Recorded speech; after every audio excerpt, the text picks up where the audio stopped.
Hello, Richard. How are you? I'm very good today, thanks, Anita. Good.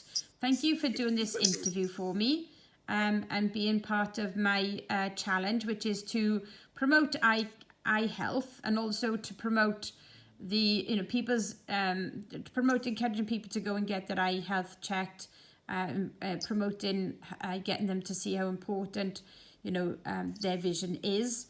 Not just for their physical seeing, but their vision for who they are, their future, what they want from their life. For the last 3 days, I've been talking about different eye conditions. Monday did cataracts, yesterday did glaucoma, today I've done macular degeneration, and I've connected each of those conditions to how a person may be not seeing what it is that they're wanting from their life. To yesterday was about like how we can be restricted in our view, a bit narrow visioned, a bit tunnel visioned. Today I've been talking about like people not seeing that kind of detail, because macular is all about, it's a central vision loss, it's about us not seeing the detail, paying attention to the detail of what we want from our lives. And so I've been linking the two together, and I've been asking people to, talk about their own journeys, to talk about their challenge. And that could be that they're going to simulate their own experience of having sight loss. It might be that they, do an activity, having sight loss. It may be that they actually just go and do something that they haven't done for a long time. I've got somebody who's, starting to clear the clutter from their house. Somebody's gone and done a tandem ride. Somebody's playing the harp blindfolded. So we've got a few people doing a couple of different things to take them outside of their own comfort zone, if you like. So I thought I'd talk to you today about your journey, and I wondered if you could tell us about your journey around your own sight loss, and actually maybe just introduce yourself to how what it is you do with Sight Life, which is the charity I obviously work for, and like maybe just tell people how you got involved with that and a bit of your journey. Maybe tell people about like within that journey how you have overcome some of your challenges. And your own kind of experience around that, if you don't mind. Not at all, no problem at all. Well, I first became involved in Sight Life as a charity about 18 months ago when people examined my eyes in the Singleton Eye Clinic and said I had a degree of sight loss, and it was recommended that I get involved with Sight Life because they're a good charity to be involved with in terms of promoting well-being and general good practice and general awareness of sight loss. And when I first spoke to you, I said, I don't know what my exact condition is. And you said I've got partial sight loss and that I can work around that and still do things and still be positive. So even though I've lost peripheral vision in my right eye, I've still got good health in my eyes and I'm still able to do quite a lot. One of the things I've lost is the ability to drive, but what I have gained is a lot of good friends through Sight Life as a charity, a lot of good experiences, a lot of good knowledge, and a lot of good awareness and understanding. And as well as running the wellbeing group, as you're aware of, I've done training today, training a new member who's trained to be a social worker to be more aware of sight loss and the value of sight and the eye conditions and the help you can give with eyesight loss, how to look after your eyes. I do work down the allotment twice a week as well.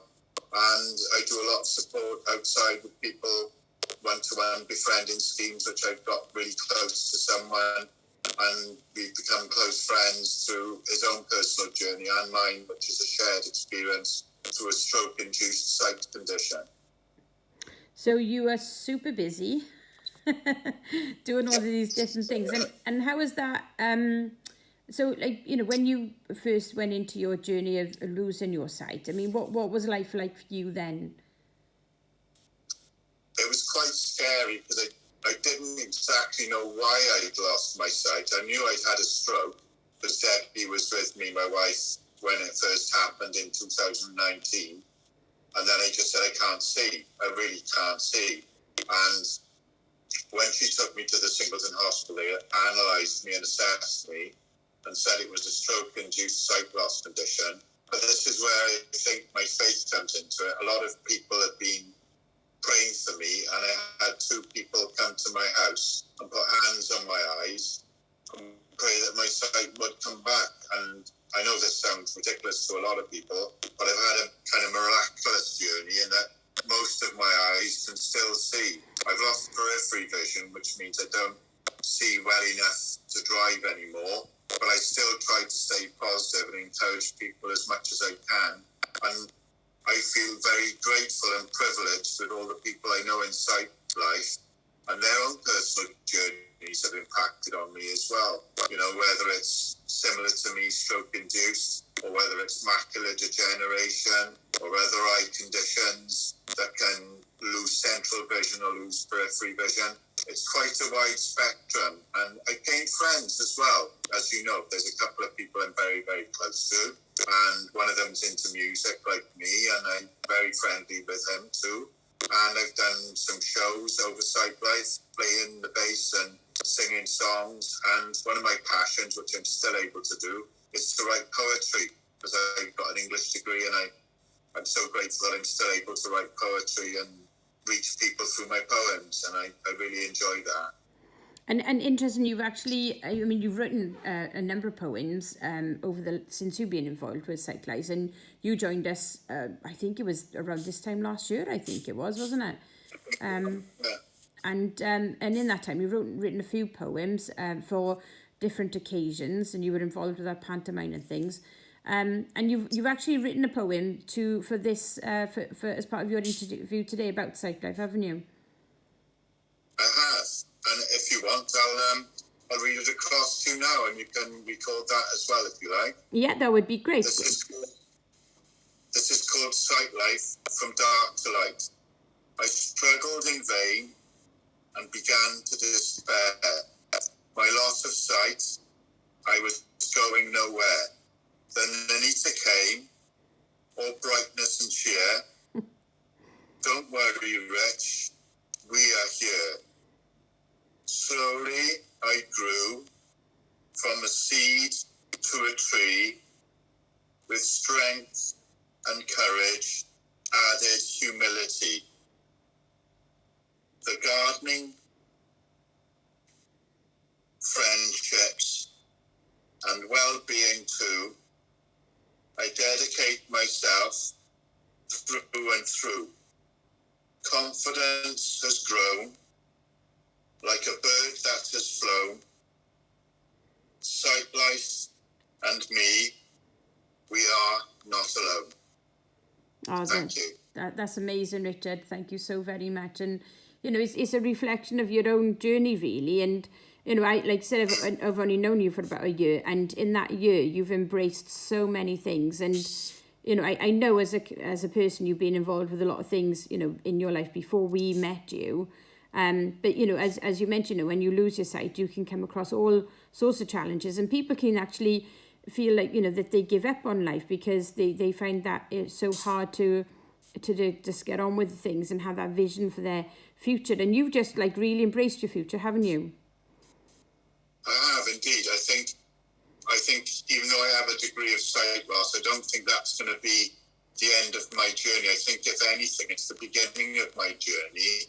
And I've been able to meet up with people through different projects within Sight Life and talk to them positively about how I've coped and what's helped me.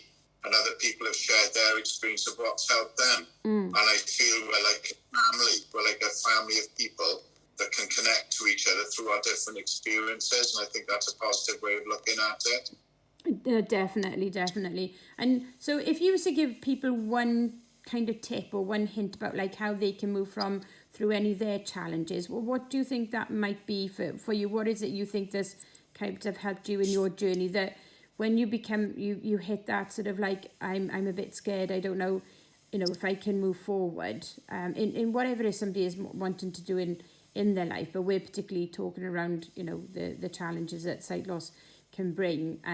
So what would you maybe suggest to people?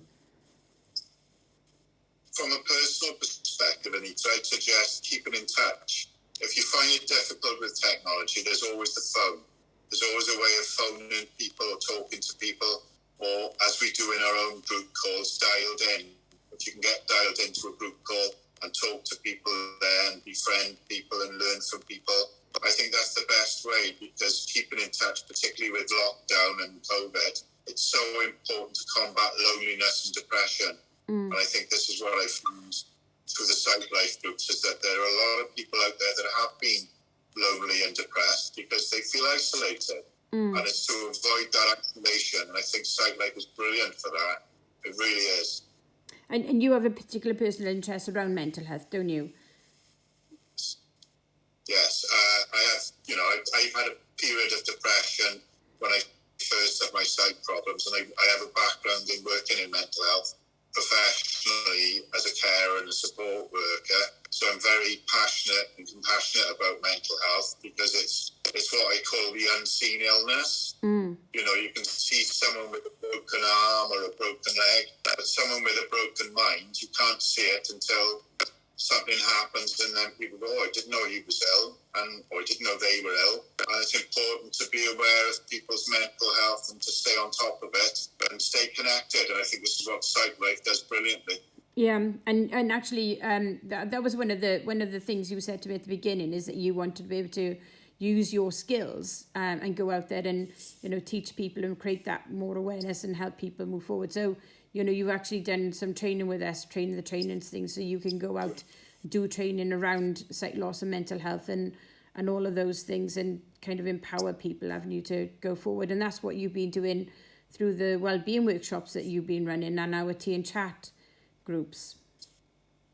Yeah, absolutely. I think one thing I've learned over the last year or just over a year is that the wellbeing group has been nurtured now, and people are getting confident, whereas before they would hardly say a word. They're now saying, well, I think that made me feel like such and such, or that made me feel really positive. Or people say, well, I'm feeling a bit down today, I'll do a little chat to them after the group call, just to give them a little bit of extra support. So confidence is growing in people's awareness and understanding of their mental health and their emotions, which I think is really important.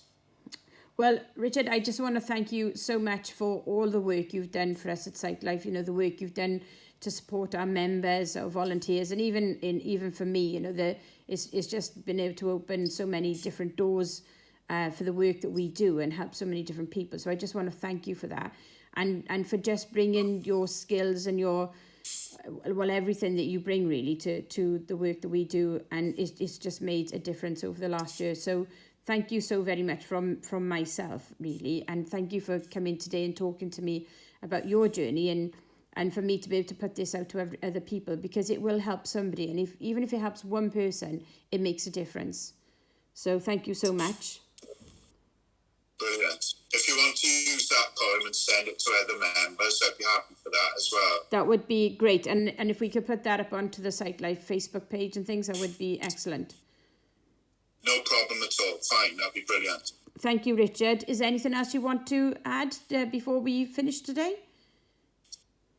Just, when the training opportunities come along like today and other ones, I'm happy to be involved with that. And I hope the project can keep going from strength to strength, because it's helped me go from strength to strength as well, Anita, and I'm really grateful, and I thank you for your support. That's okay, Richard. It's no problem. And it's people like yourselves that, make this job so enjoyable. It's what gets me out of bed in the morning. It's what makes me want to come to work. There's in life and in anything, there's always ups and downs on there. And sometimes, I just sort of think, oh God, I really, I'm you can get so overwhelmed, or challenges come up that where you just can't. It's like one step forward, two step back. But when I'm working with people like yourself, it just makes the difference.